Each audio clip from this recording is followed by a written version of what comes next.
მიხაუტაძის პირველი ინტერვიუ ლიონში გადასვლის შემდეგ, როდის შედგება გიორგის და სურიკო დავითაშვილის გუნდების პირველი შეხვედრა.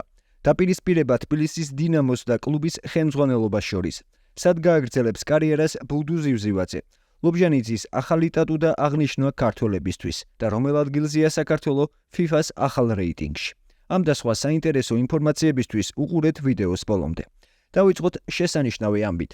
გიორგი მიხაუტაძე ოფიციალურად ლიონის ფეხბურთელია.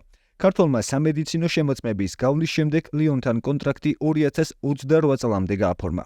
ლობემმა კი მეც 18,5 მილიონი ევრო გადაუხადეს. აღსანიშნავია, რომ 18,5 მილიონი ევრო სარეკორდო ფასია, რომელიც ქართველ ფეხბურთელში გადაუხდიათ. წინა რეკორდიც მიხაუტაძეს ეკუთვნოდა, როცა აიაქსში 16 მილიონად გაყიდეს. აქვე გეტყვით, რომ 18,5 მილიონს ბონუსად შეიძლება 4,5 მილიონი ევროც დაემატოს.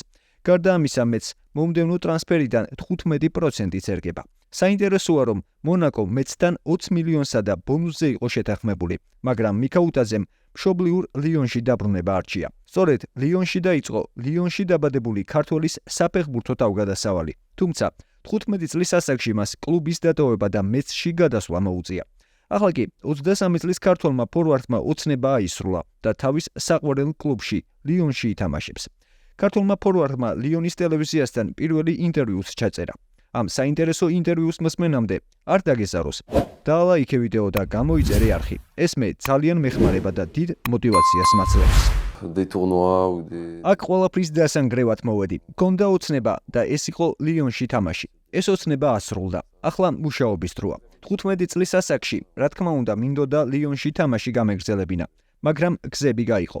ალბათ ეს ჩემთვის კარგიც იყო. რასაკვირველია, მორალურად ამან ზიანი მომაყენა, მაგრამ ალბათ ასევე დამეხმარა მენტალურად ჩამოყალიბებაში. ეს მოხდა პატარა ასაკში. მყავს მშობლები, რომლებიც დამეხმარნენ, რადგან რთულია საყვარელი კლუბის დატოვება, გარემოს შეცვლა.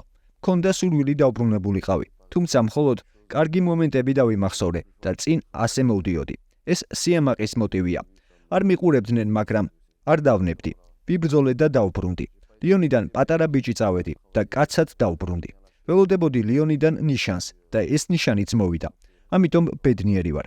ამის შესახებ ველაპარაკე ჩემს აგენტებს. მინდოდა დაბრუნება, რადგან აქ ჩემი ისტორია არ დამიმთავრებია.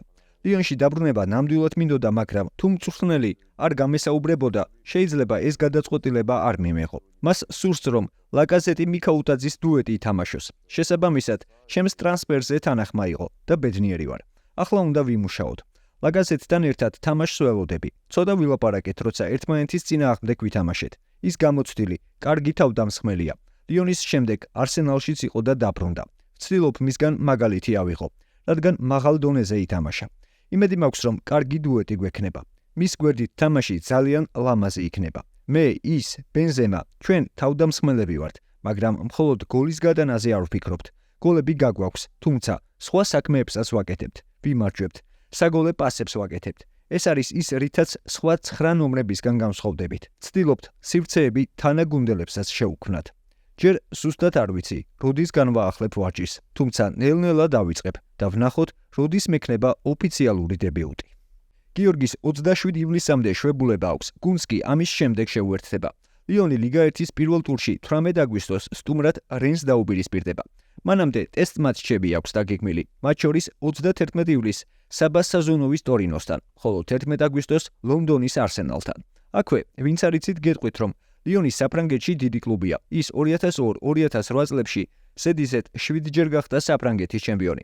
გასულ სეზონში კი ლიგა 1-ში მე-6 ადგილი დაიკავა და ევროპა ლიგაზე ითამაშებს. გუნდის მთავარი მწვრთნელი ფრანგი სპეციალისტი პიერ საჟი გახლავთ. ლიონის მთავარი მეტოქი კი საფრანგეთში სენტ-ენტიენია, რომელსაც ცოტა ხნის წინ სურიკო დავითაშვილი შეუერთდა. ამ გუნდების მონაწილეობით დერბი მომდევნო სეზონში 10 ნოემბერს და 20 აპრილს შედგება. ამ დერბამდე კი წარმატებები უსურვოთ ქართველებს საფრანგეთში და ვისურვოთ, რომ მათი დებიუტი რაც შეიძლება მალე შედგეს. ახლა კი კიდევ ერთი კარგი სიახლე. ქუთაისის ტორპედო კონფერენს ლიგის შემდეგ ეტაპზეა. სტივკინის გუნდმა კონფერენს ლიგის პირველ საკვალიფიკაციო ეტაპზე ალბანურ ტირანს 2 მატჩის ჯამში 2-1 მოუგო. საპასუხო შეხვედრაში ტორპედომ ანგარიში მესამე წუთზე გახსნა. გაშვებული გოლის შემდეგ ტირანა ტორპედოს სახიფათოდ უდევდა და რამდენიმე სუსტი დარტყმას ჰქონდა, მაგრამ ქუთაისელთა სერბმა მეკარემ ფილიპ კლიაიჩმა კარგი შეხვედრა ჩაატარა და კარის შრალად შეინახა. ქუთაისის ტორპედო კონფერენს ლიგის მეორე საკვალიფიკაციო ეტაპზე კვიპროსულ ომონიას დაუპირისპირდება. ტორპედოსგან განსხვავებით კონფერენს ლიგას გამოეთიშა თბილისის დინამო. დედაქალაქელებმა მთელი შეხვედრა 10 კაცით ჩაატარეს და მონტენეგროს ვორნართან 1-1 ითამაშეს. ორი შეხვედრის ჯამში კი 3-2 წააგეს. დინამო 10 კაცით მე-19 წუთზე დარჩა, როცა უგრეხელიძემ ბოლო იმედის ჯარიმით პეკარესთან პირისპირ გასული მეტოქე შეაჩერა. ამის მიუხედავად დინამო უტევდა და პირველივე ტაიმში 16 წლის ვახტანგ სალიამ ევროთასებზე თავისი პირველი გოლიც გაიტანა. თუმცა მეორე ტაიმში მონტენეგროულმა კლუბმა წონასწორობა აღადგინა და შედეგად დინამო კონფერენს ლიგაზე ასპარეზობას პირველივე ეტაპიდან გამოეთიშა. შეხვედრის შემდეგ დინამო თბილისის კომაგებმა კლუბის პრეზიდენტის რომან ფიფიას გადადგომა მოითხოვეს. გავრცელებული ინფორმაციით ერთ-ერთმა ხელმძღვანელმა ერთ-ერთ კომაგს ფიზიკური შეურაცხყოფაც მიაყენა, რასაც დინამო თბილისის კომაგებსა და პოლიციას შორის დაპირისპირება მოჰყვა.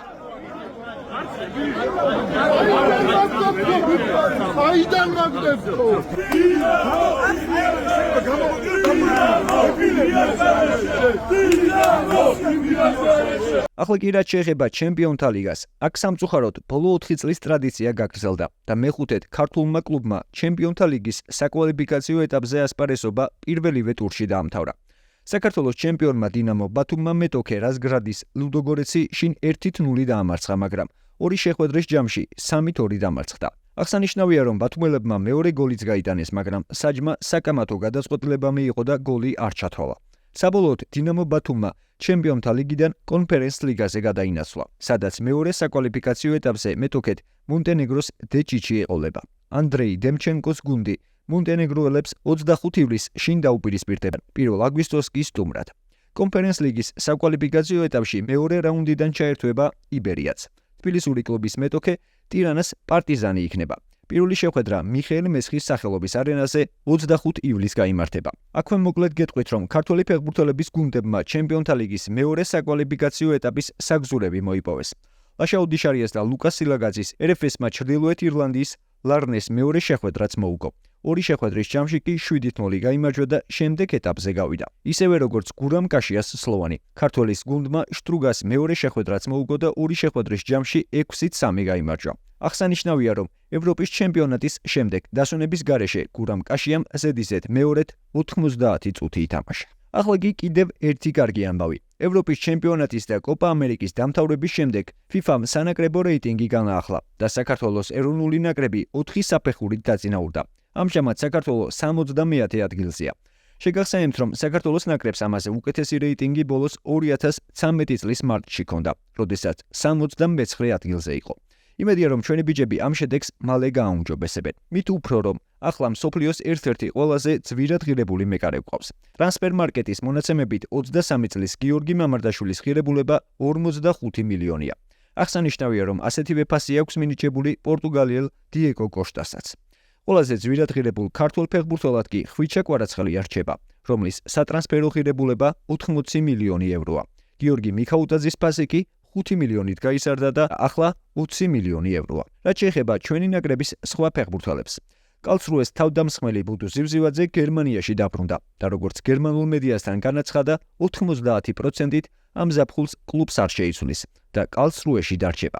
ვინც არ იცით, გეტყვით, რომ ქართველი ფორვარდის ტრანსფერით რამდენიმე კლუბი ინტერესდება, მათ შორის ბუნდესლიგის სანქტ-პაული და თურქული ტრაბზონსპორი, თუმცა კალსრუეს მისი შენარჩუნება უნდა. ოთარ კაკაბაძე კი კრაკოვიას ახალი კაპიტანი გახდა. პოლონურმა კლუბმა 29 წლის ქართველი მცველისთვის საპატიო სტატუსის მინიჭების გადაწყვეტილება ევროპის ჩემპიონატის დამთავრების შემდეგ მიიღო. შეგახსენებთ, რომ კაკაბაძემ კრაკოვის კლუბთან, რომლის ღირსებასაც 2021 წლიდან იცავს, ხელშეკრულება 2027 წლის ზაფხულამდე გაახანგრძლივა. საბა ლობჟანიძემ კი ატლანტა იუნაიტედის რიგებში მორიგი გოლი გაიტანა. მის ანგარიშია საგოლე პასიც, თუმცა მისმა გუნდმა ეს ორბურთიანი უპირატესობა ვერ შეინარჩუნა და ნიუ-იორკ სიტისთან 2-2 ითამაშა. ქართველმა ამ შეხვედრაში საუკეთესო შეფასება მიიღო.